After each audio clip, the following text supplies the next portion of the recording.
എന്താ ആ സൈക്കോ റോളുകളോട് ഇത്ര ഒരു ഫിക്സേഷൻ? പ്രോബബ്ലി എനിക്ക് തോന്നുന്നു കുഞ്ഞിലേ ഞാൻ കുറെ ഉർമിളയുടെ ഇങ്ങനത്തെ പടങ്ങൾ കണ്ടിട്ടുണ്ട്. ആ അപ്പം ആ ആ ആ ആ ഒരു ഒരു നമുക്ക് എന്തും കാണിക്കാനായിട്ടുള്ള ഒരു എക്സെൻട്രിക് ഒരു സ്പേസ് ഉണ്ടല്ലോ. ആ എന്ന് ആ വെച്ചാൽ കുറച്ച് എനിക്കിപ്പോ ഈ മറ്റേ ജോക്കർ അങ്ങനത്തെ സിനിമകളൊക്കെ ഉം, കാണുമ്പോഴത്തേക്കും ഒരു ഒരു ടെംപ്ലേറ്റ് കാണും. ഉം, പക്ഷെ ആ ടെംപ്ലേറ്റ് നിന്ന് മാറിപ്പോയിട്ട് എന്ത് കാണിച്ചാലും അതൊരു ക്യാരക്ടറിന്റെ ഒരു ഇതായിട്ട് തോന്നുമല്ലോ. അപ്പം ഉം, ഉം, ആ ഉം. ഒരു ക്രിയേറ്റീവ് സ്പേസ് ആണെന്ന് തോന്നുന്നു എനിക്ക് അവിടെ ഇഷ്ടം. ഈ ഹെത്ത് ലെഡ്ജറുടെ ജോക്കറിനെയാണോ വാക്കിൻ ഫീനിക്സിന്റെ ജോക്കറിനെയാണോ കൂടുതൽ ഇഷ്ടം? അത് എനിക്ക് രണ്ടും ഒന്നും അത് ഹീത്ത് ലെഡ്ജറിന്റെ എന്താണ് അത് ആ ഒരു ഒരു ഗോട്ടാണ്. ആ ആണ്. പക്ഷേ വാക്കിൻ ഫീനിക്സ് ആണെങ്കിൽ നമുക്ക് അത് കുറ്റം പറയാൻ പറ്റില്ല. കാരണം ആ പുള്ളിക്ക് കൊടുത്ത സാധനം പുള്ളി വൃത്തിക്ക് ചെയ്തു. ആ പടം നല്ല വൃത്തിക്ക് ഉം, വരികയും ചെയ്തു. ഉം, സോ ഉം, ഉം, അങ്ങനെ 2 പേരുടെ എനിക്ക് 2 രീതിയിലാണ് 2 ജോക്കേഴ്സും. സോ ഉം. ഈ കാക്കി സർക്കസിൽ പറഞ്ഞ പോലെ മൊത്തം ഒരു തമിഴ് സെറ്റിങ്ങിലാണ് ഉള്ളത്. ഇതൊരു അതെ. മലയാളം വെബ് സീരീസ് ആണെന്ന് നമ്മൾ പറഞ്ഞാലാണ് ആളുകൾക്ക് മനസ്സിലാവുക. അല്ല, ആ മലയാളം വെബ് സീരീസ് എന്ന് മൊത്തത്തിൽ പറയാൻ പറ്റത്തില്ല. ആക്ച്വലി തമിഴാണ്. ആ ആ പ്രെഡോമിനന്റ്ലി തമിഴ് ഡയലോഗ്സ് ആണ്. എന്റെ പോർഷന് ഫുൾ മലയാളമാണ്. ഉം, രാജേഷ് ഉം, ഏട്ടന്റെ ക്യാരക്ടറും എന്റെ ക്യാരക്ടർ കോമ്പിനേഷൻ വരുന്ന കുറെ സ്ഥലത്ത് മലയാളമാണ്. ഉം, ബാക്കി കുറെ സ്ഥലത്ത് തമിഴാണ്. സോ ഉം, ഉം, ഉം, ഉം, ഉം. മലയാളം എന്നും പറയാൻ പറ്റില്ല, തമിഴെന്നും പറയാൻ പറ്റില്ല. പക്ഷെ പ്രെഡോമിനന്റ്ലി എന്താണ് തമിഴാണ് പോകുന്നത്. ഉം, ഉം, എന്നിട്ട് ഉം, കുറച്ച് ഉം. മലയാളം ഇങ്ങനെ കയറി വരും. നമ്മൾ ലഞ്ച് ബോക്സ് എടുത്ത് നോക്കുകയാണെങ്കിൽ അതിൽ ഇർഫാൻ ഖാൻ അതിനകത്ത് അവരുടെ വൈഫ് മരിച്ചതിന് ശേഷം സ്ഥിരമായിട്ടൊരു സീരിയൽ പ്ലേ ചെയ്തിട്ട് പുറത്ത് പോയി സിഗരറ്റ് വലിച്ചിട്ട് ആ സീരിയൽ പ്ലേ ചെയ്യുന്ന ടി വിയിലേക്ക് ഇങ്ങനെ നോക്കുന്നൊരു ഷോട്ടുണ്ട്. സോ ആളുടെ കണ്ണുകളിൽ കാണാം ഭാര്യയെ എത്രത്തോളം മിസ് ചെയ്യുന്നുണ്ട്, ഭാര്യയ്ക്ക് എന്തുമാത്രം സ്നേഹം കൊടുത്തിട്ടില്ല. ഇപ്പോൾ സെയിം വിത്ത് ഈ ഫഹദ് ഫാസിൽ 99 ദൃക്സാക്ഷിയിൽ അയാളുടെ എത്രമാത്രം അയാൾ ക്യൂട്ടാണെന്ന ഫസ്റ്റ് കണ്ണുകൾ എസ്റ്റാബ്ലിഷ് ചെയ്യുന്ന ഷോട്ട്സിലാണ് കാണുന്നത്. ഇനിയും ഗൗതമിയുടെ കണ്ണുകൾ വേണ്ട വിധത്തിൽ ഉപയോഗിച്ചിട്ടില്ല, അങ്ങനെ തോന്നിയിട്ടുണ്ടോ? അങ്ങനൊന്നും എനിക്കറിയത്തില്ല. ആ അത് ആൾക്കാർ പറയുന്നു. ഞാനത് വളരെ എന്താണ് ഹംബിളി നന്ദി പറയുന്നു. പക്ഷേ ലൈക്ക് ഐ സെഡ് എനിക്ക് പറ്റുന്ന രീതിയിൽ ഞാൻ എന്തൊക്കെയോ കാണിക്കുന്നു. അത് ആ ആ എങ്ങനെയൊക്കെയോ എന്തൊക്കെയോ ആവുന്നു. അത്രേ ഉള്ളൂ എനിക്ക് പറയാൻ. പക്ഷെ കുറച്ചും കൂടി ഇമോട്ട് ചെയ്യാം. സോ ദാറ്റ് വലിയ കണ്ണികൾ ആ രീതിയിലൊരു സ്കോപ്പാണ്, അങ്ങനെ ആലോചിച്ചിട്ടേ ഇല്ല. എനിക്കറിയാം ഞാൻ അഭിനയിക്കുമ്പോൾ എൻ്റെ ഏറ്റവും വലിയ സ്ട്രെങ്ത് എൻ്റെ കണ്ണുകളാണ്. കണ്ണാണ്. ആ ആ അത് കാരണം എനിക്ക് കുറേ പണി എളുപ്പമാവാറുണ്ട്. ആ ആ അത്രയും ലൈക്ക് ബാക്കി മുഖത്ത് ഭാവങ്ങളും സംഭവങ്ങളും അധികം ഓവർ എക്സാജറേറ്റ് ചെയ്തില്ലെങ്കിലും എനിക്ക് കണ്ണ് വേണ്ട രീതിയിൽ ഉപയോഗിച്ചാൽ പണി നടന്നു പോകുന്നുണ്ട്. സോ ഉം, ഉം. ആ രീതിയിൽ ഞാൻ മാക്സിമം എനിക്ക് പറ്റുന്ന രീതിയിൽ ഞാൻ ചെയ്യാറുണ്ട്. പണി തിരിച്ചും കിട്ടിയിട്ടില്ലേ? ഇപ്പം സെക്കൻഡ് ഷോ എന്നുള്ള സിനിമയുടെ അകത്ത് ഒരു ഷോട്ട് ശരിയാകുന്നില്ല. അപ്പോൾ രോഹിണി മാം ചൂടാവുന്നു, പെട്ടെന്ന് ആകെ സീൻ മൊത്തം ആളുകൾ പേടിക്കുന്നു, ഗൗതമി കുറച്ച് കരയുന്നു. ഇങ്ങനെ പിടിച്ചിട്ടുള്ള ഷോട്ടിൽ ശരിക്കുള്ള കണ്ണീരാണെന്ന് കേട്ടിട്ടുണ്ട്. അയ്യോ ഇതൊക്കെ സെക്കൻഡ് ഷോന്റെ സമയത്ത് ചാൻസ് ഉണ്ട്. കാരണം എന്താ സംഭവം എന്ന് വെച്ചാൽ ആ പടത്തിൽ ഞങ്ങൾ എല്ലാവരും ന്യൂ കമേഴ്സ് ആണല്ലോ. ആ ആ ആ ഞങ്ങള് മിക്ക ഐ തിങ്ക് എസ്റ്റാബ്ലിഷ്ഡ് ആയിട്ട് കുറച്ച് ആർട്ടിസ്റ്റ് അല്ലാതെ ബാക്കി എല്ലാവരുടെയും ടെക്നിക്കൽ ആയിട്ട് ക്രൂ ആണെങ്കിലും കാസ്റ്റ് ആണെങ്കിലും എല്ലാവരുടെയും ആദ്യത്തെ പടമായിരുന്നു. സോ ഉം. അതിൻ്റെതായ കുറച്ച് ഡിലേ ഒക്കെ വന്നിട്ട് ചിലപ്പം എന്താണ് ആ സീനിയർ ആയിട്ടുള്ള ആർട്ടിസ്റ്റ് വഴക്കൊക്കെ പറഞ്ഞുണ്ടാകാൻ സാധ്യതയുണ്ട്. ആ ഒബ്വിയസ്ലി അത് ഡയമണ്ട് നെക്ലസിലും കട്ട് വിളിച്ചതിൽ ചീത്ത കേട്ടിട്ട് യെസ്. എന്താ എന്താ എന്താ ശരിക്കും കട്ട് വിളിച്ച സംഭവം? അതെന്താ സംഭവിച്ചെന്ന് വെച്ചാൽ എനിക്ക് നല്ല ഓർമ്മയുണ്ട്. ഞങ്ങൾ ആ മറ്റേ ഡയമണ്ട് നെക്ലസിൽ ആ പാട്ടിന്റെ ഇടയിൽ തൊട്ട് തൊട്ട് ആ പാട്ടിന്റെ ഇടയിൽ ഞാനും ഫഹദും കൂടെ മറ്റേ ആ ഒരു ബെല്ലി ഡാൻസിങ് ഒരു പുള്ളിക്കാരി ആ ഉണ്ടല്ലോ. ആ ഞാൻ ഇടയ്ക്ക് ക്യാരക്ടർ വിട്ട് ഞാനായി മാറി ഞാൻ ഡാൻസ് കളിക്കാൻ തുടങ്ങി. അപ്പൊ ഞാൻ അറിയാതെ ഞാൻ ഓർത്തു അയ്യോ ക്യാരക്ടർ മാറിയല്ലോ എന്ന് ഞാൻ തന്നെ അറിയാതെ കട്ട് വിളിച്ചപ്പോഴത്തേക്കും ഫുൾ സീനായി. അവിടെ പിന്നെ വഴക്ക് പറഞ്ഞു. സ്വയം കട്ട് വിളിച്ചു. ഞാൻ തന്നെ കട്ട് പറഞ്ഞു. സോ അതാണ് വഴക്ക് കിട്ടിയത്.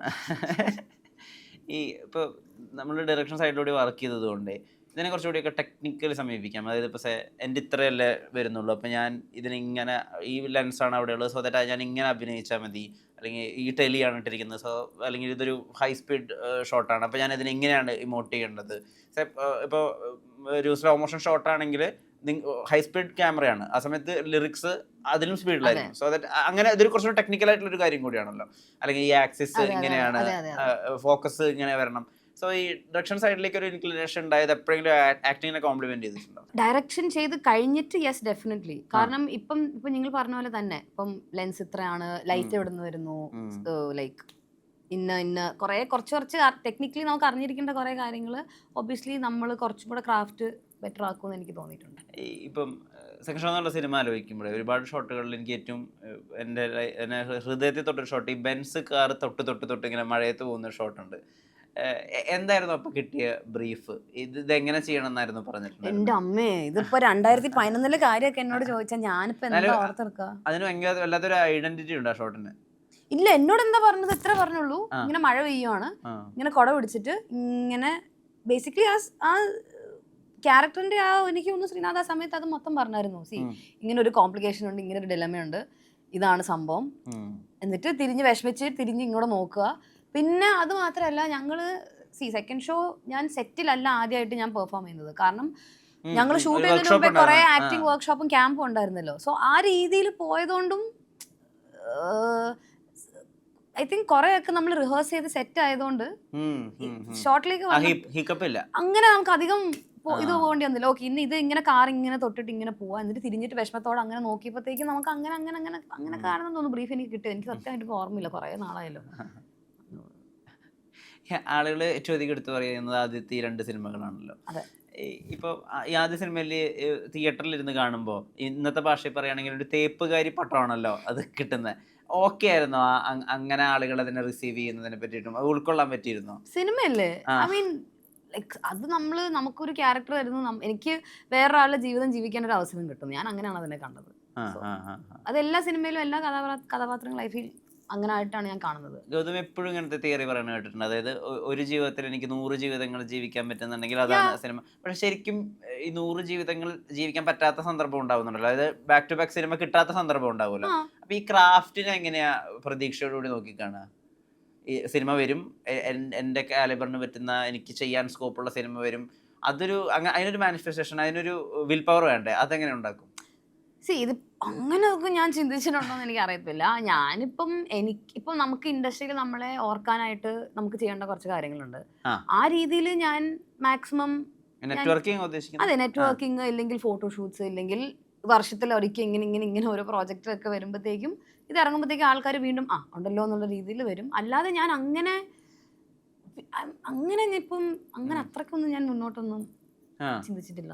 ഇതിപ്പോ ഇങ്ങനെ പാഷൻ ആവുമ്പോ ഇത് ഭയങ്കര റെഗുലർ ആയിട്ടുള്ള ഇന്റർവെൽസിൽ ഇത് കിട്ടിയിട്ടില്ലെങ്കിൽ അതിനൊരു ബുദ്ധിമുട്ട് അങ്ങനെ ഫീൽ ചെയ്യില്ല? വിഷമം ഉണ്ടോന്ന് ചോദിച്ചാൽ ഉണ്ട്. പക്ഷെ ആ സമയത്ത് ഞാൻ വീട്ടിൽ വെറുതെ ഇരിക്കുകയായിരുന്നെങ്കിൽ ഡെഫിനറ്റ്ലി അത് എന്നെ നല്ലോണം ബോദർ ചെയ്തേനെ. പക്ഷെ എനിക്ക് ഫ്രീ ആയിട്ടുള്ള സമയം മൊത്തം ഞാൻ പഠിത്തത്തിലേക്കാണ് കൊടുക്കുന്നത്. സോ സൈക്കോളജി പഠിക്കുന്നതുകൊണ്ട് അവിടെയും ഞാൻ എൻ്റെ രീതിയിൽ ഹ്യൂമൻ ബിഹേവിയർ പഠിക്കുകയാണ്, ആൾക്കാരെ പഠിക്കുന്ന രീതി മനസ്സിലാക്കുകയാണ്. സോ ഇവിടെ പഠിക്കുന്നതൊക്കെ ഞാൻ ഇപ്പുറത്ത് ചിലപ്പോൾ ഇപ്പുറത്ത് വിടും. സോ എല്ലാം ഒരു ബാലൻസിന്റെ രീതിയിലാണ് ഞാൻ പോകുന്നത്. ഈ സൈക്കോളജി പഠിച്ചത് ജീവിതത്തെ എളുപ്പാക്കിയിട്ടുണ്ട്. പിന്നെ അയ്യോ, I think that has been one of the biggest blessings of my life. Psychology പഠിച്ചത് ചെറിയൊരു എക്സാമ്പിൾ അല്ല, കുറേ കാരണം സൈക്കോളജി പഠിച്ച് തന്നെ എനിക്ക് എന്നെ കുറച്ചും കൂടി വൃത്തിക്ക് മനസ്സിലാക്കാൻ പറ്റിയിട്ടുണ്ട്. നമുക്ക് like your perception on how to see life കുറേ മാറും.